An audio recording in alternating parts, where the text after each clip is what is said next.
Welcome to Dhruva creation YouTube channel. So ಇವತ್ತಿನ ವಿಷಯ ಏನಪ್ಪ ಅಂದರೆ, ಇವತ್ತು ಕೋರ್ಟಲ್ಲಿ ಡಿ ಬಾಸ್ ಅವರ ಒಂದು ಕೇಸ್ ಇದೆ. ಆ ಕೇಸಿಗೆ ತಕ್ಕಂತೆ ಸಿ ವಿ ನಾಗೇಶ್ ಸರ್ ಅವರು ಒಂದು ವಾದನ ಮಂಡನೆ ಮಾಡಿದರು. ಶನಿವಾರ ಹಾಗೂ ಶುಕ್ರವಾರ 2 ದಿನಗಳ ಕಾಲ ವಾದ ಮಂಡನೆ ಮಾಡಿದರು. ಅದೇ ನಿಟ್ಟಿನಲ್ಲಿ ಇವತ್ತು SP ಅವರು ಕೂಡ ಇವತ್ತು ಪ್ರಬಲವಾದಂಥ ಒಂದು ವಾದ ಮಾಡ್ತಾರೆ ಅಂತ ಎಲ್ಲ ಮೂಲಗಳಿಂದ ಕೇಳಿಬರ್ತಾ ಇದೆ. ನೋಡೋಣ ಇವತ್ತು ಡಿ ಬಾಸ್ ಅವ್ರಿಗೆ ಕೇಸಲ್ಲಿ ಬೇಲ್ ಸಿಗುತ್ತಾ ಅಥವಾ ಇನ್ನೇನಾದರೂ ಇದು ಮುಂದೆ ಹೋಗುತ್ತಾ ಅನ್ನೋದೇ ದೊಡ್ಡ ಒಂದು ನ್ಯೂಸ್ ಆಗಿದೆ. ಇವತ್ತು ಎಲ್ಲರ ಚಿತ್ತ ಡಿ ಬಾಸ್ ಕೋರ್ಟಿನತ್ತ ಅಂತಲೇ ಹೇಳ್ಬೋದು. ಯಾಕೆ ಅಂದರೆ ಇವತ್ತು ಡಿ ಬಾಸ್ ಅವರ ಕೇಸು ಅಷ್ಟು ಪ್ರಬಲತೆಯನ್ನು ಹೊಂದಿದೆ ಇವತ್ತು. ಯಾಕೆಂದರೆ ಒಂದೆಡೆ ಬೆನ್ನು ನೋವಿಂದ ಬಳಲ್ತಾ ಇರುವಂಥ ಡಿ ಬಾಸ್ ಅವರು, ತುಂಬ ದುಃಖ ಆಗುತ್ತೆ ಬೆನ್ನು ನೋವಿಂದ ಬಳಲ್ತಾ ಇದ್ದಾರೆ ಅಂತ. ಹಾಗೆ ಇನ್ನೊಂದೆಡೆ ಸಿ ವಿ ನಾಗೇಶ್ ಸರ್ ಅವರು ಮಾಡಿದಂಥ ವಾದ ನೋಡಿದ್ರೆ ಎಲ್ಲರೂ ಅಂತಿದ್ದಾರೆ ಏನಪ್ಪ ಅಂದರೆ, ದರ್ಶನ್ ಸರ್ಗೆ ಬೇಲ್ ಸಿಕ್ಕೇ ಬಿಡುತ್ತೆ, ದರ್ಶನ್ ಸರ್ ಈ ಪ್ರಕರಣದಿಂದ ಆರೋಪ ಮುಕ್ತರಾಗಿ ಹೊರಗಡೆ ಬರ್ತಾರೆ ಅಂತ.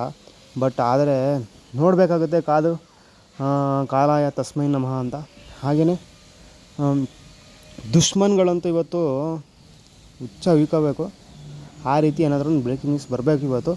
ಯಾಕೆಂದರೆ ಇಷ್ಟು ದಿನ ಆಗಿದ್ದು ಒಂದೆಡೆ ಆದರೆ ಇನ್ನು ಮುಂದೆ ಆಗೋದು ಹಿಸ್ಟ್ರಿ ಅಂತ ಆಗಬೇಕು. ಯಾಕೆಂದರೆ ಇವತ್ತು ದರ್ಶನ್ ಸರ್ ಅವರ ಒಂದು ವೃತ್ತಿ ಜೀವನದಲ್ಲಿ ಇವತ್ತು ಒಂದು ಮೇಲುಗೈ ಅಂತಲೇ ಹೇಳ್ಬೋದು. ಯಾಕೆ ಅಂದರೆ ಈ ಥರ ಕೊಲೆ ಪ್ರಕರಣದಲ್ಲಿ ಭಾಗಿಯಾಗಿ ಇದನ್ನು ಆರೋಪ ಮುಕ್ತರಾಗಿ ಬರಬೇಕು ಅಂದರೆ ಸುಲಭ ಅಲ್ಲ. ಹಾಗೇನೇ ಲಾಯರ್ಗಳು ಕೂಡ ಸಪೋರ್ಟ್ ಮಾಡಬೇಕು. ಅದೇ ರೀತಿ ವಾದನ ಮಂಡನೆ ಮಾಡಿದ್ದಾರೆ. ಇವತ್ತು SP ಅವರು ಏನು ವಾದ ಮಾಡ್ತಾರೆ, ಅದರ ನಂತರ ಜಡ್ಜ್ ಅವರು ಯಾವ ರೀತಿ ಒಂದು ತೀರ್ಮಾನ ತಗೊಂಡು ಆ ಒಂದು ಕೇಸನ್ನು ಬೇಲ್ ಕೊಡಬೇಕಾ ದರ್ಶನ್ ಸರ್ಗೆ ಏನು ಅನ್ನೋದನ್ನು ಅವರು ಪರಿಗಣಿಸಿ ಇವತ್ತೇ ಬೇಲ್ ಸಿಗುತ್ತೆ ಅಥವಾ ಸಿಗದೇನೂ ಇರ್ಬೋದು ಅಂತಲೂ ಹೇಳೋಕ್ಕಾಗಲ್ಲ. ನೋಡಬೇಕು ಏನಾಗುತ್ತೆ ಅಂತ. ಹಾಗೆಯೇ ನಿಮ್ಮ ಅನಿಸಿಕೆಗಳನ್ನು ಕಮೆಂಟ್ ಮಾಡಿ, ನಮ್ಮ ಪೇಜ್ನ ಫಾಲೋ ಮಾಡಿ, ಸಬ್ಸ್ಕ್ರೈಬ್ ಮಾಡಿ, ಹಾಗೆ ಶೇರ್ ಮಾಡಿ ಈ ವಿಡಿಯೋನ ಅಂತ ಹೇಳ್ತಾ, ನಿಮ್ಮೆಲ್ಲರಿಗೂ ಕೂಡ ಮತ್ತೊಮ್ಮೆ ನವರಾತ್ರಿ ಹಬ್ಬದ ಶುಭಾಶಯಗಳು. ಈ ನವರಾತ್ರಿಲಿ ದರ್ಶನ್ ಸರ್ ಅವರು ಆಚೆ ಬರಲಿ ಅನ್ನೋದೇ ನಮ್ಮೆಲ್ಲರ ಆಸೆ. ಯಾಕೆಂದರೆ ಅಷ್ಟು ಬೇಜಾರಾಗ್ಬಿಟ್ಟಿದೆ. ಎಲ್ಲ ನಿಗ್ರಾಡ್ತಾ ಇದ್ದಾರೆ ಸುಮಾರು ಜನ.